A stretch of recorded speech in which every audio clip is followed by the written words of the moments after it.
It's hard because it's like when you're looking just at the function of why something's happening, it's hard to remember that like some people are like everybody is making the choices that they make. And that's kind um,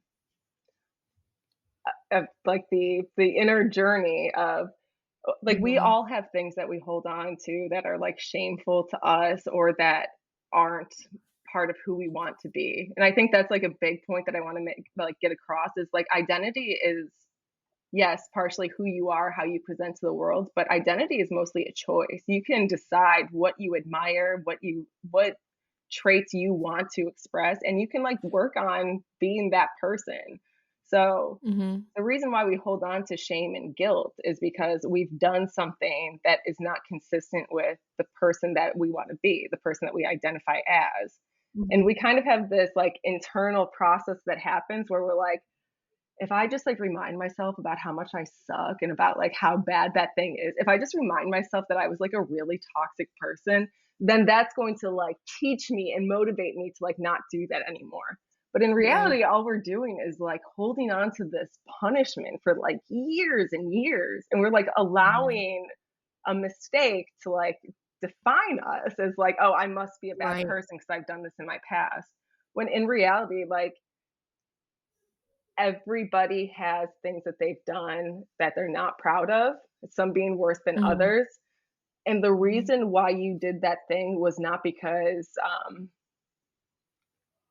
because you identify with the thing that you're ashamed of. So Right. let's say you recognize you were a really toxic person in a relationship. You might approach relationships Mhm. later like, wow, I am this toxic person. Like, I can't trust my Mhm. reasons, or like, I'm going to be bad to the next person that I date. When in Mhm. reality, if you're feeling like that, it means that what you were doing, if you were being toxic, you were probably trying to fill a function somehow. Maybe you're somebody who really fears Yeah. abandonment, and like your way of Yeah. managing that before was to be like really controlling and seeing everything your partner was doing. You weren't being controlling because you were trying to be toxic. That was just like the Right. accidental outcome. Had you Right. known from the jump that, like, oh, if I do this, not only is it not going to help my issue, which is abandonment, it's also going to really hurt this person that I really love. If you had known that Yeah. from the jump, you wouldn't have done it. The reason why you Yeah. did it was a mistake. You were trying to get something else met. Mhm. And being honest with ourselves of like, I don't like the person that I was in that situation. Now I know Mhm. that I'm vulnerable to the fear of abandonment. In the future, I know to be like cautious with myself if I start feeling like I need to get that Right. need filled. So I very much, Right. very strongly believe that there's no categorization of like good person and bad person. We all have good Right. and bad inside of us. And as far as my experience, I've never met somebody who is bad to other people just to be bad to other people. Yeah, that's a good takeaway for anybody listening that you don't have to define yourself by any mistake Yeah. or I literally was just talking about this like we don't give ourselves as much credit for the small wins and the small good things as we like dwell on the small mistakes and stuff. Yeah. So, and I like that you like kind of just said the things that you give Mhm. attention to are important. So, yeah, and I kind of like something just came up randomly.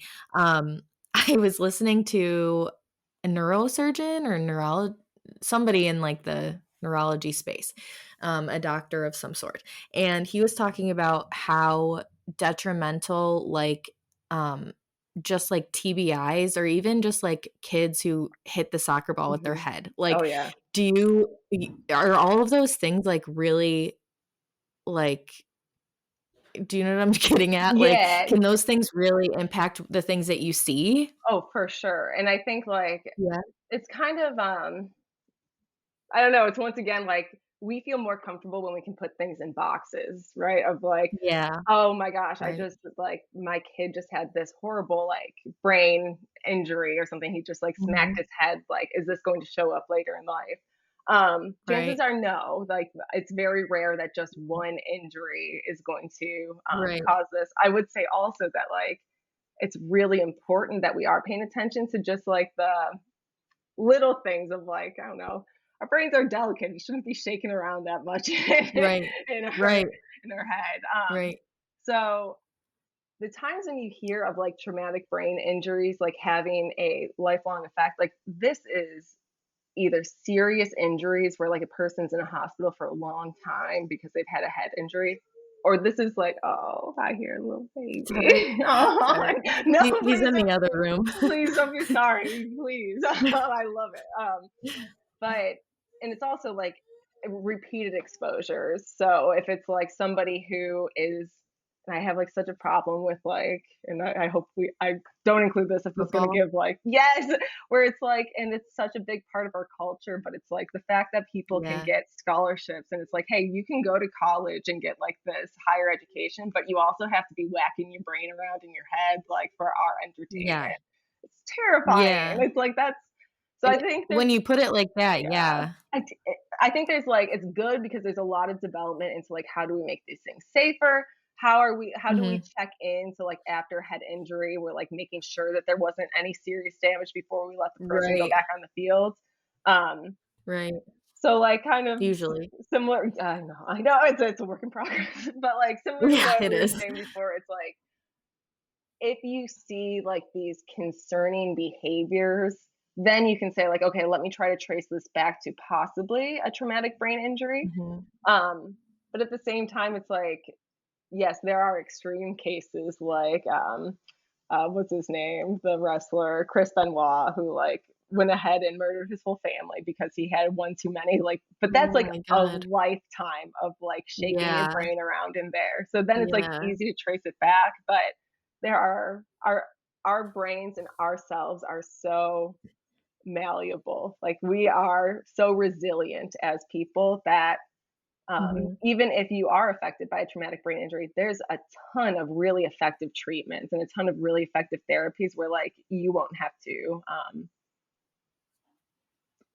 have like those bad effects that we kind of focus on. Mhm. Yeah. Oh my gosh, I could talk to you for hours, but I know that there's some things I wanna touch on for sure, but one more thing that just came to Oh, mind dude, please, is yeah. when we talk about, like, the brain, is Mhm. that where, like, you kind of stop, or do you believe that or do you know that, like, trauma and things are all over your body? Oh Like yeah. Oh yeah. Yeah. And I think this just goes about like not even just trauma. But I could talk about that for like days. I just did my dissertation about trauma actually, so I'm real Oh, into wow, talking okay. trauma. But Yeah. there's the cognitive model, which basically says, and the cognitive model is CBT, which is a therapy we're all pretty familiar with. Mhm. So that Mhm. is basically saying that cognition, our thoughts, our behaviors and our actions, our urges, and our emotions are always related. So the example that Right. I give is like if you are just like in a rut, you're feeling depressed, your emotions are depressed, your urge is going to be just stay in bed. I don't want to get up. I just Mhm. want to like it sounds Mhm. exhausting to take a shower. Like Yeah. your emotion, depression, is going to affect your behaviors and it's also going to affect your Mhm. thoughts. You're thinking to yourself, what's the point of getting up? This isn't going to help anything. This is how it always ends up. Like, I might as well just Mhm. stay in bed. And that kind of Mhm. like creates this horrible, like, spiral, like, tornado of Cycle. like, because then Yeah. you're just going to stay in bed and it's going to make things worse. Right. Um, and I know I've seen somewhere they called CBT like self gaslighting, which like I think it's hilarious, but I also think it's just so misinformed because Yeah. our brains are feeding us thoughts all day, every day. You can think of it as like Mhm. your thoughts are kind of like this outside advisor who's just like scanning the whole world experience at all times and just like throwing at you everything that could possibly be. Even though Mhm. it's great that it does that, it's Mhm. also if we're focusing on all of the negative what ifs and all of the negative thoughts, that's going to feed into our emotions, feed into our behaviors. Amongst all Mhm. those negative thoughts, we are going to have some positive thoughts. A big part of us is saying, "Don't get out of bed. What's the point? I feel like crap. My body is achy." There's a part that's like, like maybe you could just take a shower. Like oh, maybe you could just like. Right. And usually we're just like, if we're in that spiral, we're just like going to push that to the side. We're like, nah, that's not an option. Mhm. Um, Mhm. a big line of or a big school of psychology is called positive psychology. And it basically, there's Mhm. so much cool support for it. It says that getting into this habit of forcing yourself to like linger on these positive thoughts and like forcing yourself to kind of pull out those tiny positive things that are happening through your life, even though it feels like kind of annoying and fake at first, of like, I'm really happy that I have a roof over my head. Like that sounds so like Mhm. cliche, but research has shown, and I've seen it like in practice, that people who are writing down just these fleeting positive things have significantly improved life satisfaction. So even if you are in this depressive rut, but you've committed to yourself that every night before I go to bed, I'm going to write down 3 things I'm grateful for. This could be something specific, like I ate a really good dinner. um, Mhm. Forcing yourself to pull out 3 positive things that happened that day has an incredible effect on our mental health. And it's basically because we're introducing and focusing on these small positive things that are going on, and they kind of help us balance out this really negative world that we're going through at the time. Yeah. So Yeah. I think we were talking, That's like cool. trauma. Yeah. So like sometimes Yeah. we could have a physical reaction to something, or we can have Mhm. like a behavioral urge that's like kind of just like from habits, and that is going to absolutely feed into our emotions and our thoughts. And if we're not straight up with these things that we're feeling or thinking, it makes it really muddy, because we're like, Mhm. why am I feeling such dread about getting out of bed and going to work? I like my job. Like, why am I just feeling Mhm. so horrible about myself? And it could really Mhm. be because like you have this thing that happened and you're just like not allowing yourself to feel your feels about it. Like, Yeah. maybe you don't feel confident. Maybe you're not feeling like, maybe you had a bad interaction with a client or something that's going on. And if we shut off our thoughts instead of just like seeing them as they are, which is just like one observation amongst a bunch in our heads, if we shut Yeah. off our thoughts because we feel like we're not supposed to feel bad about that, it's still going to come up. And sometimes our body forces it up by making you feel it physically. Like somatic symptoms are Mhm. very, very real. Mhm. Yeah. That's really cool, and I like that you mentioned the, great like, gratitude list. I do that all the time, and the Good. affirmations I write, Yay, and good. it really, really does work. I don't know, I mean, you're telling me why, but, like, the gratitude list is, like, really can change, it's like your perspective, also, like, Yeah. your mindset. Like, Yes. I just had a podcast episode go out today, and I was talking about, like, I try and grasp it the best I can, but from what I understand, like, it's easy for your brain to just, like, go back into the normal paths. Oh, So if you're yeah. saying, like, something negative about yourself, you're saying it and saying it and saying it, it's Mhm. hard for your brain to say anything else or believe anything else. Yes. And is that, like, a new neural pathway you're making? Ugh, Like, the Kim, like my heart. I'm like, yes, exactly. Oh, good, Yes, no, good. you're dead on. So like we call these automatic negative thoughts. And these are like the automatic beliefs that whether we're aware of it or not, we're placing Yeah. on ourselves and on our experience and on our experience of the world. So like That just, like, unlocked a memory from therapy before. She called it ants, ants or yeah, something. yeah, we hate those Yeah. ants. Yes. So it really is exactly that, of like our brains are programmed to basically say, give me a framework of the world I'm going to experience, because Mhm, I mean, humans are amazing. We are set up to be like, okay, if this thing is might put me in danger, I'm going to avoid it. But let's say mhm. that like you're somebody who suffers from social anxiety. You might have this automatic negative thought of, people are going to laugh at me, people are going to talk about me behind my back, that I'm going to make a fool of myself.